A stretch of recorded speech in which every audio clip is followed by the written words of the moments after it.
আলো ঝলো ঝলো করে ও মন করে রে নূরের আলো ঝলো ঝলো করে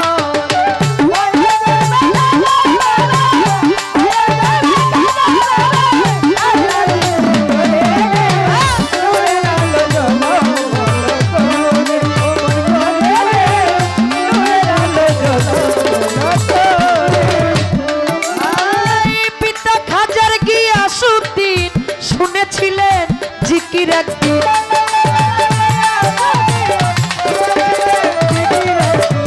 পিতা খাজার গিয়াসউদ্দিন শুনেছিলেন জিকির একদিন লা ইলাহা ইল্লাল্লাহর ধ্বনি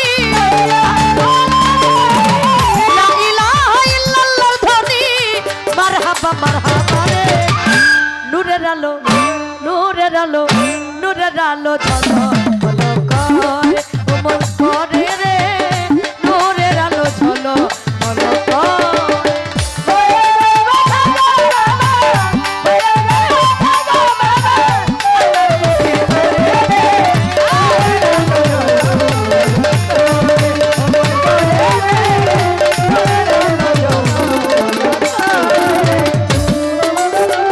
উম্মুল ওয়ারামা ফাতেমা খাজা বাবা হইলেন মা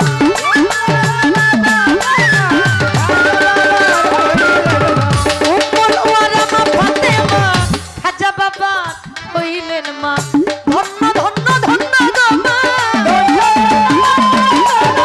ধন্য ধন্য ধন্য গো মা ধন্য মায়ের কুলরে নূরের আলো নূরের আলো নূরের আলো ঝলো করে ও মন করে রে নূরের আলো ঝলো ঝলো করে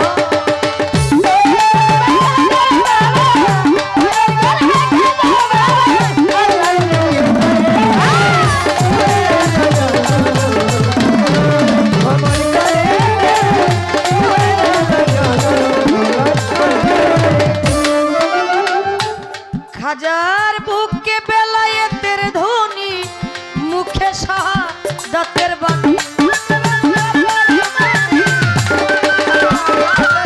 আয় বুকে বেলায়েতের ধ্বনি মুখে শাহাদাতের বাণী মা ফাতেমার নয়ন মনি মা ফাতেমার নয়ন মনি মাওলাজির সুদানা রে নূরের আলো নূরের আলো নূরের আলো ঝলো ঝলো করে মন করে রে নূরের আলো ঝলো ঝলো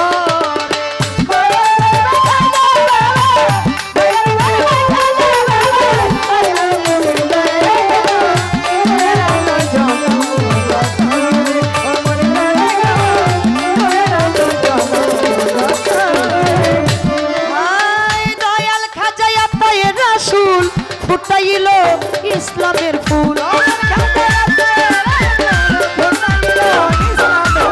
দয়াল খাজায়া পায়ে রাসূল ফুটাইল ইসলামের ফুল পাগল সুরব হইল আকুল পাগল সুরব হইল আকুল খাজা বাবার নামে রে নূরের আলো নূরের আলো নূরের আলো ঝলো করে মন করে রে নূরের আলো ঝলো ঝলো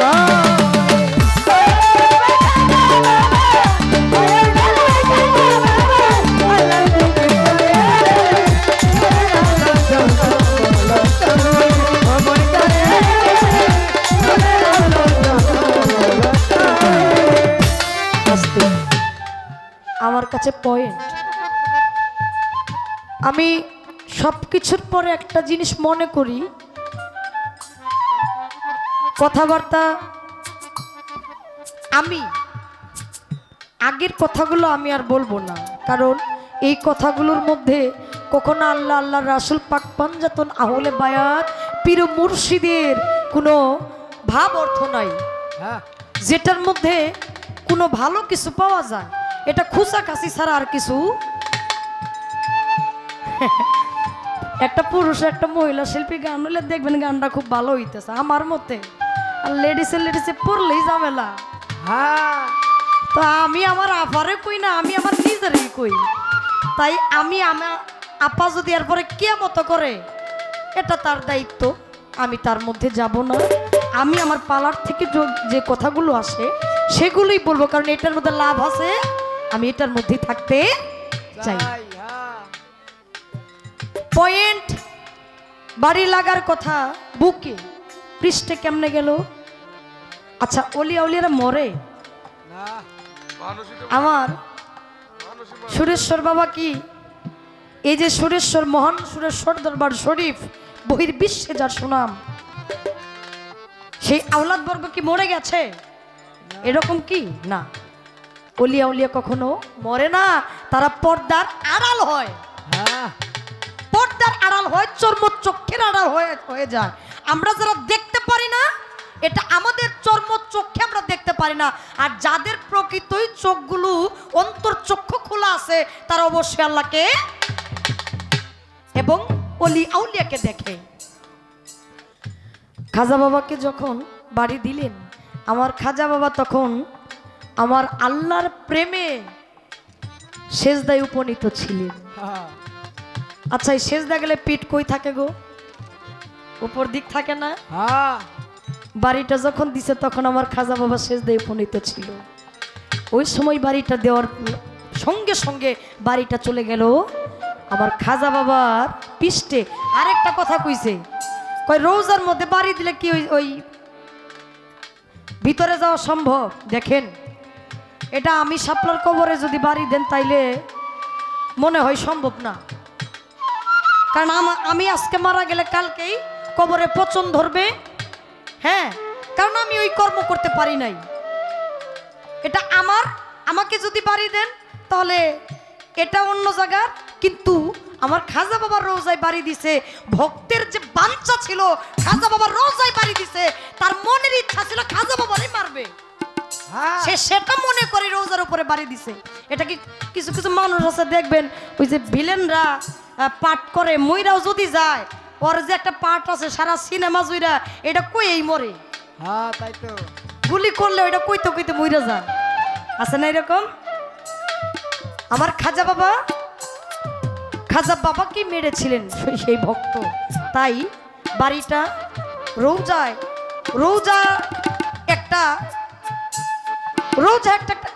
হচ্ছে একটা সদৃশ্য বস্তু, কিন্তু ভক্তের মনের বাঞ্ছা যেটা ছিল সেটা পূরণের, সেটা প্রকৃতই যে বাঞ্ছা অনুযায়ী বাড়িটা চলে গেছে খাজা বাবার পৃষ্ঠ মোবারকে।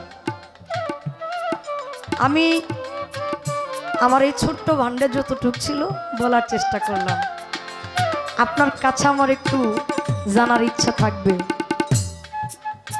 আমার একটু ইচ্ছা, আপনি বলবেন।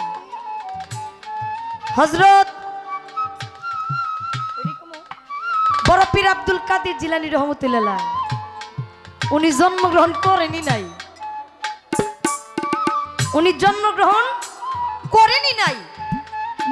বড় পীর জন্মগ্রহণেরও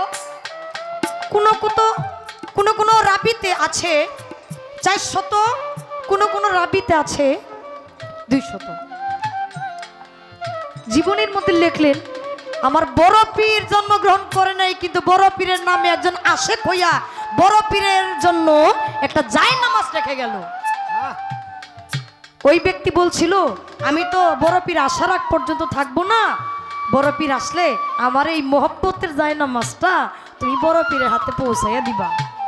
আমার একটু জানার দরকার, কোন ব্যক্তি বড় পীর জন্ম নেওয়ার আগেই আশেক হইলেন, আর আশেকটা কিভাবে হইলেন, জানলেন কিভাবে?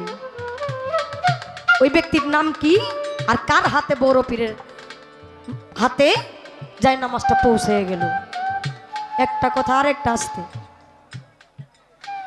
বড় পীর আব্দুল কাদের জিলানী রহমতুল্লাহ মায়ের গর্ভ থেকে 18 সিপারা মুখস্থ করছে, আমরা সবাই জানি না? আচ্ছা, কথা বেশি বলবো না, এই পর্যন্ত শেষ করছি। বড় পীরের মায়ে 18 সিপারা পাঠ করতেন, এই জন্য তিনি 18 সিপারা মুখস্থ করছেন।